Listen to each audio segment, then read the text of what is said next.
Hi folks, welcome to the Prepared Homestead. This is Travis. Thank you all for stopping by to watch. Well, it is raining. Rained most of the night here and woke up and looks like we got about 2 inches already. I mean, there was some times overnight that it was absolutely pouring, and there's a good chance of rain through most of the morning. And really the best news is looking at the radar this morning, it appeared that most of the Missouri Ozarks and parts of the Arkansas Ozarks has been getting rain, large portions. Some areas it looks like quite a bit. So that's a super good thing for us here in my region. Very excited to hopefully get through this summer that we've had. Wanted to talk to you this morning about Greyman. I know we've talked about it before. It's just a subject that I think we should revisit, especially considering things that are happening. As far as any breaking news that will change your life forever, nothing too much to report. I did see that China has fired some missiles.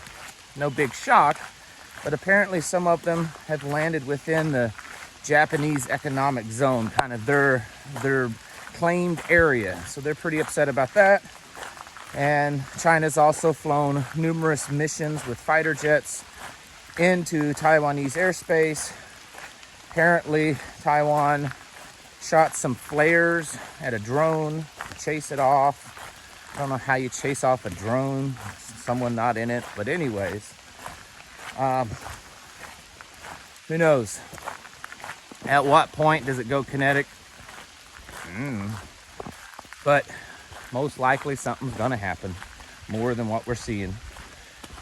So I wanted to again talk about Greyman. Some of you have this down. Some of you, some of you have no clue what I'm talking about. And then others, you know what Greyman is, but you have no interest in it. Well, if you watched my video yesterday evening on what the U.S. government now was calling a violent extremists, these patriots, these people that have "Don't Tread on Me" bumper stickers and wear Warrior Life t-shirts and fly the Betsy Ross flag, and those really bad people. They're considering them now kind of, in a way, enemies that they should monitor, put on lists, and so forth. And of course, this isn't anything new. I mean, this kind of stuff has been going on for years, with the COINTELPRO programs of trying to infiltrate conservative, constitutional-based groups that, are doing nothing wrong. But the point is what do we do, or should we kind of at this point start hiding our presence, being cautious about what we let out and when we go out into public, as it seems the public more and more is just violent in general, and in a lot of places very violent against conservative folk. Should we hide our identity a little bit better? I can't answer that for you. Some of you are absolutely not going to do it. Some of you will. Neither of you are right or wrong. It's all a personal choice. At some point, you may have to do it to actually really live. And some of you may already be in that place, depending on where you live. But figuring out how to do it correctly, what it even means, because a lot of people that don't know, is probably an important thing that you need to learn. Greyman has nothing to do with the gray color, okay? The color gray. You see so many times on YouTube videos and articles and stuff, a gray man, and there's a picture of some guy wearing a gray hoodie pulled over in the dark shadows. That's not really the gray man, okay? Has nothing to do with any kind of colors or what you choose. Greyman is to blend in, to be inconspicuous, to not draw attention to you. That is what Greyman is. And it's different for everyone in different regions. What would be considered Greyman here where I live makes you stick out like a sore thumb, most likely, in New York or LA or other places. And vice versa. Your age can determine what Greyman would be appropriate, you know, how to blend in. Same way with your vehicles, your house, and then your online presence also. I want to talk a little bit about each one of those. Let's start off with online, because I get this question a lot from people. Is it still safe to be online? Is it still safe to be on YouTube? Where are the places that we can go that we can be safe from government watching us? It's never been safe on the internet. And there's no place you can go that is 100% safe from prying eyes. You can do things and get on places on the internet that can keep you safe from, say, big business that wants to collect your data and sell it to companies so that they can try to get you to buy things. But government, nah. If they want to find you, if they want to watch you and listen to you, they can. They have that capability. And unless you are very high level computer tech, the average person will not be able to do anything online that you could guarantee no one could watch you. So I tell people, just don't say and do and post things online that could make you a target. There's not someone listening to everything you say and do. You know, these fusion centers collect data. That's all they do. And there's dozens of them all over the place. Big buildings that just collect data. And just like the AI on Facebook that, you know, tells you what you posted is not true or against the rules, it's the same thing with that. It's just collecting all this data. And if anything gets flagged, it'll send it to some caseworker and it goes from there. If you're going to be online, don't say and do anything, anywhere that could make you a target. Nothing is safe. I don't care if you have, you know, the best VPN, which you should. You should have a VPN. That helps. But nothing is safe. The point is that they're not actively, in most cases, they're not actively watching everyone. They're just collecting data, and if anything pops up that's strange, they'll hone in on it. So the point is not to do anything that's going to cause them to hone in on you. Now that's getting harder and harder to do because more and more they're watching everything. But certainly don't talk about what you have, your preps, firearms, what your plan is, where you live, you know, any of that kind of stuff. Don't go into great detail about, you know, what you want done in this world and how you want it to all end. Just be smart, okay? And then, like I said, one of the better things you can do is get you a VPN. It's services that you can purchase that's actually quite cheap, usually just a few dollars a month.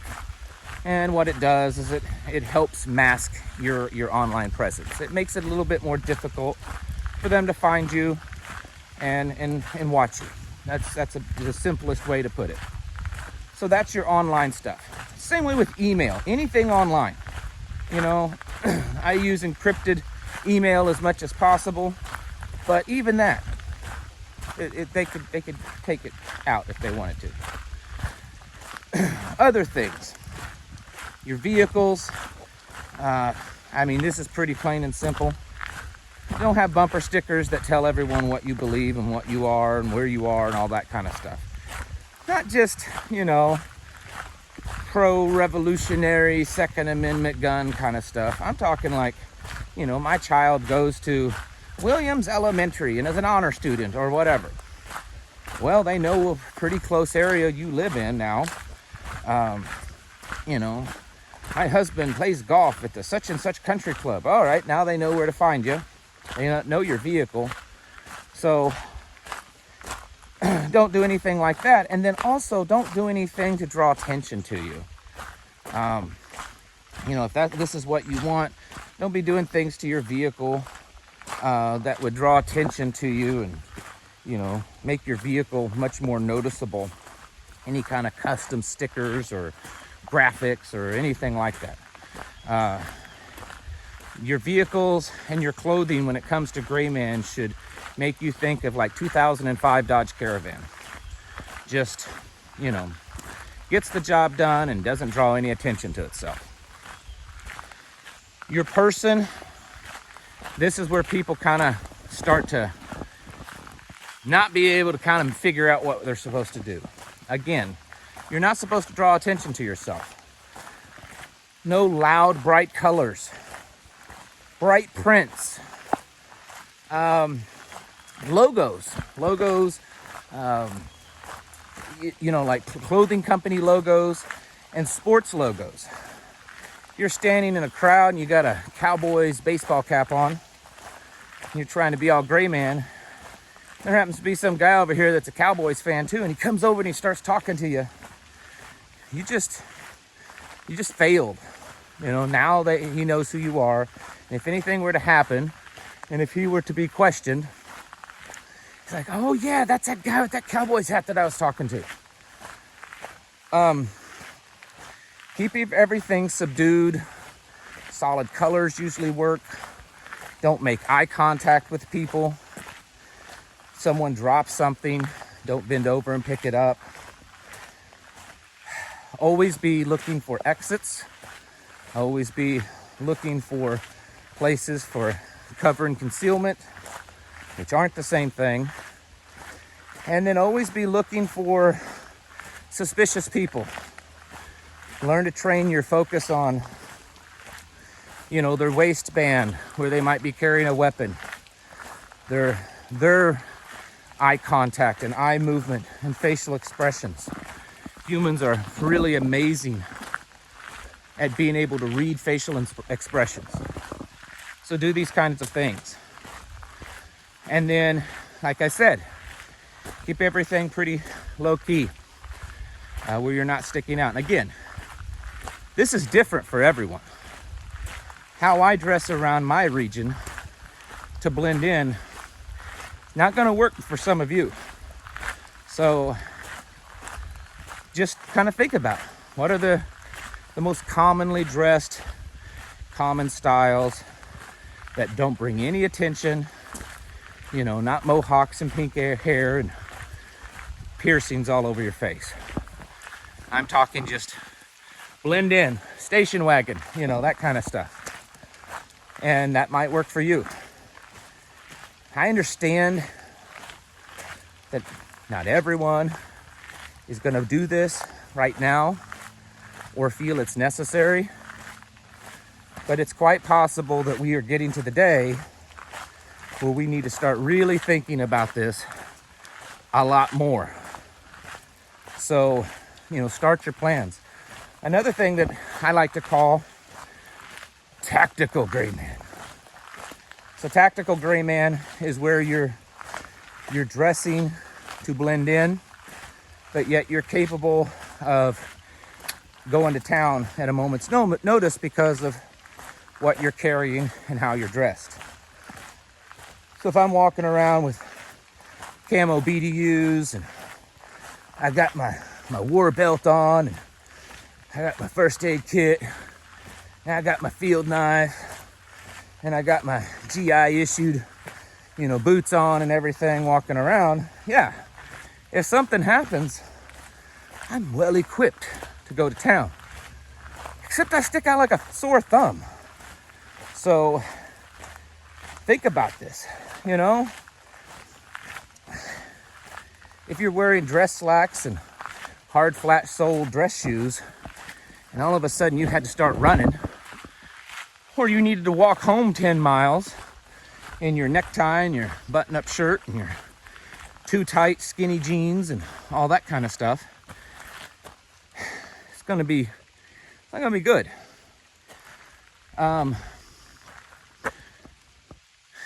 If you're concerned of these things, dress accordingly. For instance, on a day-to-day basis, especially when I go out in places, you know, I'm not wearing like any kind of, like say, military footwear. And footwear is very important because that's where people notice, and the trained eye almost always looks at the footwear first. I can spot an undercover cop a mile away, generally because of his footwear. So what do I wear? I wear just a regular, common hiking shoe.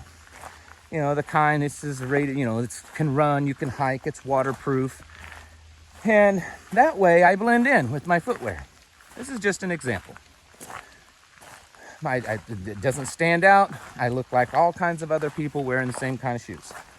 But if I had to run, jump, run for cover, you know, pull my family out of the harm's way, run home, run away or towards danger, I have footwear that is capable of that task. It's, you know, I have to run through water and mud and all that kind of stuff. Same way with other clothing. You can wear certain clothing that, you know, instead of wearing your tight skinny jeans, you can wear a carpenter pant or a cargo pant that just, you know, it's brown, it's black, it's gray, it's khaki. It blends in, right? They even make jeans that are definitely more capable of movement, not as restrictive. It's not going to restrict your body when you need to do a Jackie Chan high kick or whatever. Think about this kind of stuff in dressing. Again, you may not be at that place right now. You may say, man, I still feel pretty safe where I'm at. You know, I'm in a area that I live isn't that bad. And that's good. It doesn't mean that it's going to stay that way. It could stay that way. You could always be pretty fairly safe and not have to go into gray man mode. But I advise people to certainly have clothing options for it. Occasionally practice it.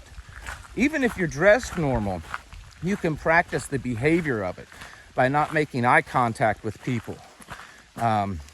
By, you know, trying not to draw attention to yourself. This kind of stuff you can do regardless of how you're dressed, and to make it a habit. Doesn't mean you're rude. You're just not doing anything to draw attention to yourself. Do this on occasion to condition your mind, create that muscle memory of how to blend in. Because with the war, I believe, against conservative and traditional and biblical values, there may very well come a day sooner than you think that the only way for us to go about our business and not get captured and drug off to some FEMA camp is to blend in. So while it may not be on the top of your radar right now with all the things that's going on, you should definitely have a plan for it and know how to do it. So folks, get out there and practice. Start blending in. You know, wearing clothing that just makes you inconspicuous, that no one notices. You're just blah, right? That's where the gray comes from, blah. No one cares about you because you're not sticking out and making any attention, drawing attention to yourself. Folks, get your houses in order. Prepare yourselves mentally, physically, and spiritually. Thanks for watching, and I'll catch you in the next video.